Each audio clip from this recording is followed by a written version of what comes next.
আসিফ হুজুরের এমন কোন ওয়াজ কি কখনো আপনার সামনে এসেছে যেই ওয়াজে আসিফ হুজুর আর এক হুজুরে গালি দিয়েছে? সত্যি বলবেন? আমি শুনে আসছে আসছে আসছে আসছে, আজীবনে আসবে না। Challenge, this is my open challenge. কেন আসবে না? কারণ আমি এটা খুব বুঝে গিয়েছি, বদনাম করে নয়, ভালোবাসা দিয়ে গোটা বিশ্বকে জয় করতে হয়। আপনারা সবাই মাওলানা তারিক জামিলের নাম শুনেছেন?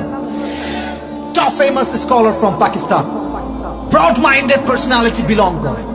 উনি বারবার বলেন যে তুমি যখন ইব্রাহিমকে আগুনে ফেলা হয়েছিল, কবুতর সামান্য একটু পানি নিয়ে এসে বারবার আগুনে ফেলছিল।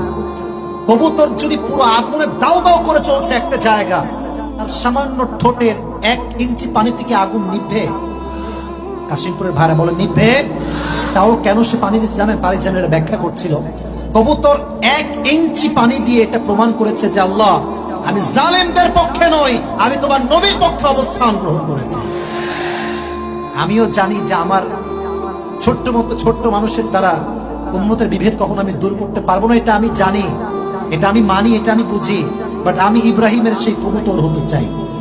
আমি সেই কবুতর হয়ে প্রমাণ করতে চাই, এই দেশে ইসলামের রাজ কায়েম করতে হলে ওলামা একরাম যতক্ষণ পর্যন্ত ঐক্যতার ডাক না দিবে, এদেশে ইসলামের রাজ কায়েম হবে না।